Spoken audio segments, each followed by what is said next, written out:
ಪ್ರೀತಿ ನಗುತ್ತಿರಲಿ ಬಾಳು ಬೆಳಗಿರಲಿ, ಪ್ರೀತಿ ನಗುತ್ತಿರಲಿ ಬಾಳು ಎಲ್ಲರಿಗೂ ನಮಸ್ಕಾರ. ಧ್ರುವತಾರೆ ಯೂಟ್ಯೂಬ್ ಚಾನಲ್ಗೆ ಸ್ವಾಗತ. ಸ್ನೇಹಿತರೆ, ಭಾರತೀಯ ಸಿನಿಮಾ ರಂಗದಲ್ಲಿ ಟ್ರಾಜಿಡಿ ಸಿನಿಮಾಗಳನ್ನ ಪರಿಗಣನೆಗೆ ತೆಗೆದುಕೊಂಡ್ರೆ ಮೊದಲನೆಯದಾಗಿ ಬರುವುದು ದೇವದಾಸ್ ಸಿನಿಮಾ. ಶರತ್ ಚಂದ್ರ ಚಟ್ಟೋಪಾಧ್ಯಾಯ ಅವರ ಬಂಗಾಳಿ ಕಾದಂಬರಿ ಆಧಾರಿತ ಸಿನಿಮಾವೇ ದೇವದಾಸ್. ಈ ಚಿತ್ರ 1928ರಲ್ಲಿ ಮೊದಲ ಬಾರಿಗೆ ಮೂಕಿ ಸಿನಿಮಾವಾಗಿ ತಯಾರಾಗುತ್ತೆ.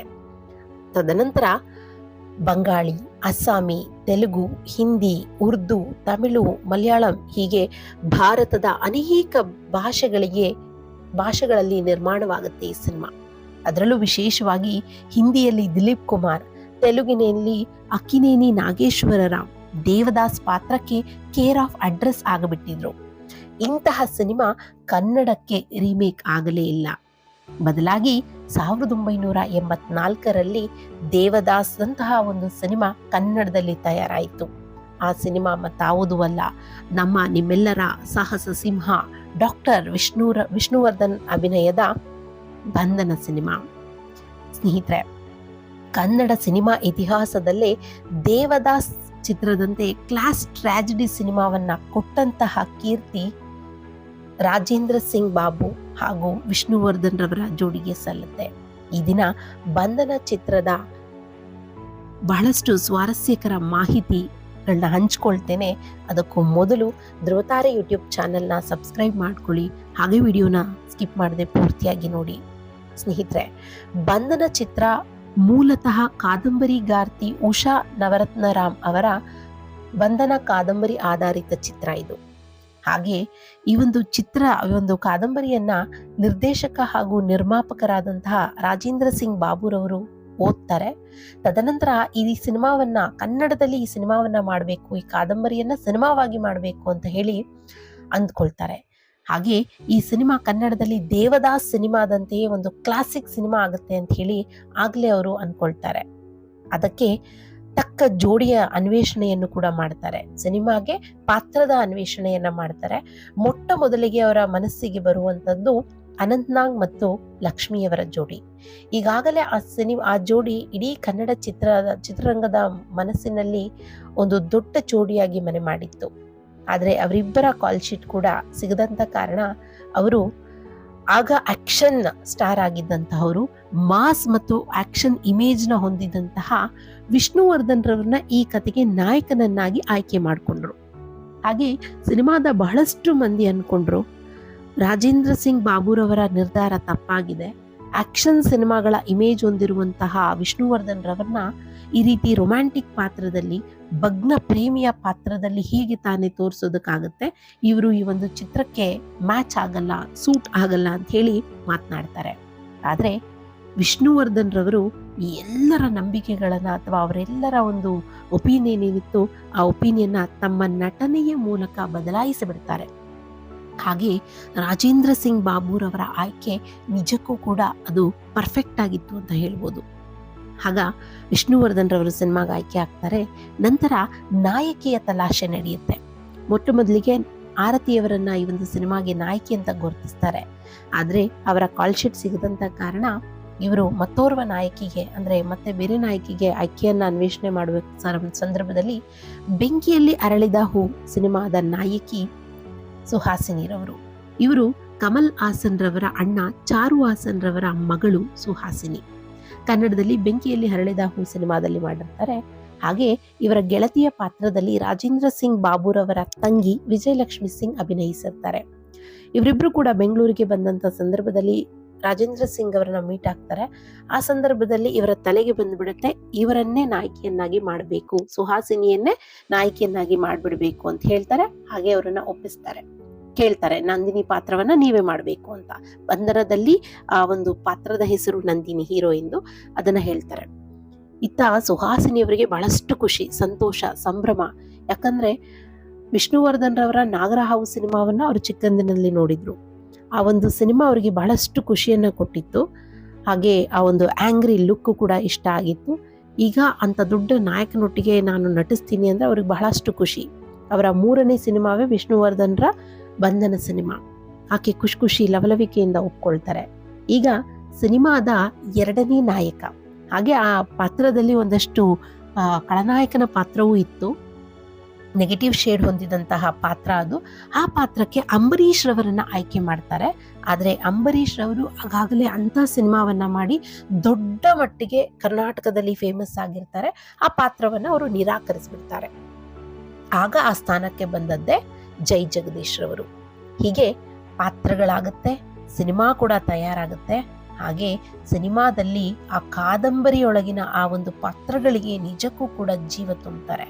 ಪಾತ್ರದ ಮುಖ್ಯ ಭೂಮಿಕೆಯಲ್ಲಿ ಇದ್ದಂಥವರು ಡಾಕ್ಟರ್ ವಿಷ್ಣುವರ್ಧನ್, ಅಲ್ಲಿ ಡಾಕ್ಟರ್ ಹರೀಶ್ ರಾಗಿ ಪಾತ್ರವನ್ನ ಮಾಡ್ತಾರೆ. ಒಬ್ಬ ಭಗ್ನ ಪ್ರೇಮಿಯ ಪಾತ್ರ ಅದು. ಹಾಗೆ ಆ ಒಂದು ಸಿನಿಮಾದ ಪ್ರಮುಖ ತಿರುವು ಅಂತಂದ್ರೆ ಕೊನೆಯಲ್ಲಿ, ಆ ಸಿನಿಮಾದ ಕೊನೆಯಲ್ಲಿ ಆ ಎರಡು ಜೋಡಿಗಳನ್ನ ಅವರಿಬ್ಬರನ್ನ ಒಂದು ಮಾಡೋದಕ್ಕೆ ಅಂತ ಹೇಳಿ ಅವರು ಮಾಡಿದಂತಹ ತ್ಯಾಗ.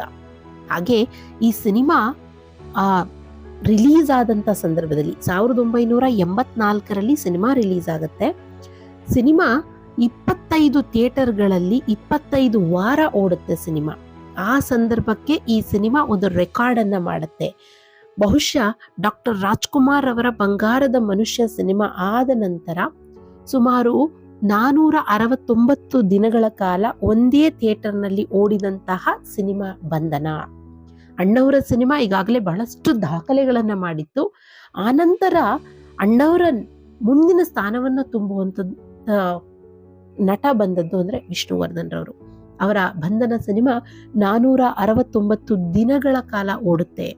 ಹಾಗೆ ಕರ್ನಾಟಕದ 3 ಥಿಯೇಟರ್ನಲ್ಲಿ 2 ವರ್ಷಕ್ಕೂ ಅಧಿಕ ಕಾಲ ಓಡುತ್ತೆ ಈ ಸಿನಿಮಾ. ಇಷ್ಟೆಲ್ಲ ದಾಖಲೆಗಳನ್ನ ಮಾಡುತ್ತೆ. 2 ಇವರಿಗೆ ಅತ್ಯುತ್ತಮ ನಟ ಪ್ರಶಸ್ತಿ, 2 ಫಿಲ್ಮ್ ಫೇರ್ ಪ್ರಶಸ್ತಿಗಳನ್ನ ತಂದುಕೊಡುತ್ತೆ. ಹಾಗೆ ಈ ಒಂದು ಬಂಧನ ಸಿನಿಮಾಕ್ಕಾಗಿ ಅತ್ಯುತ್ತಮ ನಟಿ ಪ್ರಶಸ್ತಿಯನ್ನ ಪಡ್ಕೊಳ್ತಾರೆ ಸುಹಾಸಿನಿಯವರು. ಹೀಗೆ ಈ ಸಿನಿಮಾ ಸಂಗೀತದಲ್ಲೂ ಕೂಡ ಹೆಸರನ್ನ ಮಾಡುತ್ತೆ. ಸಂಗೀತ ಸಂಯೋಜಕರಿಗೂ ಕೂಡ ಅತ್ಯುತ್ತಮ ಸಂಗೀತ ನಿರ್ದೇಶಕ ಪ್ರಶಸ್ತಿ ಬರುತ್ತೆ ರಂಗರಾಜನ್ ರವರಿಗೆ. ಹಾಗೆ ಬಹಳಷ್ಟು ಅವಾರ್ಡ್ಗಳನ್ನ ಪಡ್ಕೊಂಡಂತಹ ಈ ಸಿನಿಮಾ ಆ ಥಿಯೇಟರ್ಗಳಲ್ಲಿ ರಿಲೀಸ್ ಆದಂಥ ಸಂದರ್ಭದಲ್ಲಿ ವಿಷ್ಣುವರ್ಧನ್ ರವರ ಕಟೌಟ್ಗಳನ್ನ ಮೈಸೂರಿನಲ್ಲಿ ಬೆಂಕಿ ಹಾಕಿ ಸುಡಲಾಗುತ್ತಂತೆ. ಅವರ ಹುಟ್ಟೂರು ಮೈಸೂರು ಜಿಲ್ಲೆನಲ್ಲೇ ಬೆಂಕಿ ಹಾಕಿ ಸುಟ್ಟಿರ್ತಾರೆ. ಹಾಗೆ ಕೆಲವೊಂದಷ್ಟು ಅಂಧಾಭಿಮಾನಿಗಳು ಅವರ ಕಟೌಟ್ಗಳ ಮೇಲೆ ಸಗಣಿಯನ್ನ ಹಾಕೋದು, ಹಾಗೆ ಸಿನಿಮಾ ಥಿಯೇಟರ್ ಒಳಗಡೆ ಸಿನಿಮಾ ಬಿಡುಗಡೆ ಆಗಿ ಥಿಯೇಟರ್ ಫುಲ್ ಆದಂಥ ಸಂದರ್ಭದಲ್ಲಿ ಖಾರದ ಪುಡಿ ಹಿಡಿದು ಬರುವಂತಹ ಅಭಿಮಾನಿಗಳ ಮೇಲೆ ಕಣ್ಣಿಗೆ ಖಾರದ ಪುಡಿ ಹಾಕ್ತಿದ್ರಂತೆ. ಹಾಗೆ ಆ ಸಮಯದಲ್ಲಿ ರಾಮಕೃಷ್ಣ ಹೆಗಡೆಯವರು ಮುಖ್ಯಮಂತ್ರಿಗಳಾಗಿರ್ತಾರೆ. ಅವರಿಗೆ ವಿಷಯವನ್ನ ತಿಳಿಸಿ ಈ ರೀತಿ ಆಗ್ತಾ ಇದೆ, ಪ್ರೊಟೆಕ್ಷನ್ ಬೇಕು ಅಂತ ಹೇಳಿ ಪೊಲೀಸ್ ಪ್ರೊಟೆಕ್ಷನ್ನ ತೆಗೆದುಕೊಂಡು ಆ ಒಂದು ಸಿನಿಮಾವನ್ನ ಥಿಯೇಟರ್ಗಳಲ್ಲಿ ನಡೆಸಲಾಗುತ್ತಂತೆ. ಇಷ್ಟು ದೊಡ್ಡ ಒಂದು ಚಿತ್ರ, ದೊಡ್ಡ ನಟನ ಚಿತ್ರ, ಅಷ್ಟು ಸಿನಿಮಾ ಅಷ್ಟು ಚೆನ್ನಾಗಿದೆ. ಆದರೆ ಆ ಒಂದಷ್ಟು ಪುಂಡಾಟಿಕೆ ನಡೆಸುವವರು ಇರ್ತಾರಲ್ಲ, ಥಿಯೇಟರ್ ಒಳಗಡೆ ಬ್ಲೇಡನ್ನು ತೆಗೆದುಕೊಂಡು ಹೋಗೋದು, ಬಂದಂತಹವರನ್ನ ಹೆದರಿಸೋದು, ಈ ರೀತಿಯೆಲ್ಲ ಈ ಒಂದು ಥಿಯೇಟರ್ ಒಳಗಡೆ ನಡೀತು ಅಂತ ಹೇಳಿ ಆಗಿನ ಮಾಧ್ಯಮಗಳು ಬಿತ್ತರಿಸಿತು. ಹಾಗೆ ಸಿನಿಮಾ 25 ಥಿಯೇಟರ್ನಲ್ಲಿ ಓಡುತ್ತೆ, 2 ವರ್ಷಗಳು ಓಡುತ್ತೆ. ಹಾಗೆ ರಾಷ್ಟ್ರೀಯ ಚಲನಚಿತ್ರ ಪ್ರಶಸ್ತಿಗಳನ್ನ ಬಾಚಿಕೊಳ್ಳುತ್ತೆ. 32ನೇ ಫಿಲಿಂ ಅವಾರ್ಡ್ನಲ್ಲಿ ಈ ಒಂದು ಸಿನಿಮಾಕ್ಕೆ, ಕನ್ನಡ ಚಿತ್ರಕ್ಕೆ ಅತ್ಯುತ್ತಮ ಚಲನಚಿತ್ರ ಪ್ರಶಸ್ತಿಯನ್ನು ನೀಡಿ ಗೌರವಿಸಲಾಗುತ್ತೆ. ಹಾಗೆ 1984ರ ಕರ್ನಾಟಕ ರಾಜ್ಯ ಚಲನಚಿತ್ರ ಪ್ರಶಸ್ತಿಗಳಲ್ಲಿ ಅತ್ಯುತ್ತಮ ನಟ ಹಾಗೂ ಅತ್ಯುತ್ತಮ ನಟಿ 2 ಪ್ರಶಸ್ತಿಗಳನ್ನು ಕೂಡ ಈ ಸಿನಿಮಾ ಬಾಚಿಕೊಳ್ಳುತ್ತೆ. ಜೊತೆಗೆ ಚಿತ್ರ 2 ಫಿಲ್ಮ್ ಫೇರ್ ಪ್ರಶಸ್ತಿಗಳನ್ನು ಕೂಡ ದಕ್ಷಿಣಕ್ಕೆ ತಂದುಕೊಡುತ್ತೆ. ಹಾಗೆ ಸಂಗೀತ ನಿರ್ದೇಶಕರಿಗೂ ಕೂಡ ಅವಾರ್ಡ್ ಬರುತ್ತೆ. ಈ ಸಿನಿಮಾ 1985ರಲ್ಲಿ ತಮಿಳಿಗೆ ರೀಮೇಕ್ ಆಗುತ್ತೆ, ಪ್ರೇಮಂ ಪಾಸಂ ಅಂತ ಹೇಳಿ. ಹಾಗೆ ತೆಲುಗಿನಲ್ಲಿ ಡಾಕ್ಟರ್ ನಂದಿನಿ ಅಂತ ಹೇಳಿ ಸಿನಿಮಾ ಡಬ್ ಆಗುತ್ತೆ, ಮಲಯಾಳಂಗೆ ಡಬ್ ಆಗುತ್ತೆ. ಇಂತಹ ಒಳ್ಳೆಯ ಸಿನಿಮಾವನ್ನ ಕರ್ನಾಟಕದಲ್ಲಿ ಈ ರೀತಿ ನಡೆಸ್ಕೊಂಡಿದ್ದು ಅಂದಿನ ಮಟ್ಟಿಗೆ ನಿಜಕ್ಕೂ ಕೂಡ ಬಹಳ ದೊಡ್ಡ ಅವಮಾನ, ದೊಡ್ಡ ನಟನಿಗೆ ಮಾಡಿದಂತಹ ಅವಮಾನ. ವಿಷ್ಣುವರ್ಧನ್ ರವರ ಪ್ರತಿ ಸಿನಿಮಾದಲ್ಲೂ ಕೂಡ ಈ ರೀತಿಯಾದಂತಹ ಅವಮಾನಗಳು, ಅಪಮಾನಗಳು ಕಾಮನ್ ಆಗಿಬಿಟ್ಟಿದ್ವು. ನಟ ಎಲ್ಲವನ್ನ ಕೂಡ ಸಹಿಸಿಕೊಂಡು ಅದೇ ರೀತಿಯಾದಂತಹ ಒಂದು ಸಹನೆಯಲ್ಲಿ ದಿನ ದುಡ್ಕೊಂಡು ಹೋದ್ರು. ಅಂತಹ ದೊಡ್ಡ ನಟ ಡಾಕ್ಟರ್ ವಿಷ್ಣುವರ್ಧನ್ ರವರು.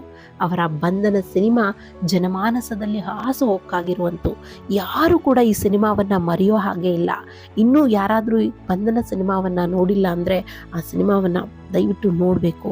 ಅಂತ ಒಳ್ಳೆಯ ಕಥಾಹಂದರ ಇರುವಂಥ ಸಿನಿಮಾ. ಪ್ರತಿಯೊಂದು ಹಾಡು ಕೂಡ ಇದೊಂದು ಮ್ಯೂಸಿಕಲ್ ಹಿಟ್ ಸಿನಿಮಾ ಅಂತಲೇ ಹೇಳ್ಬೋದು.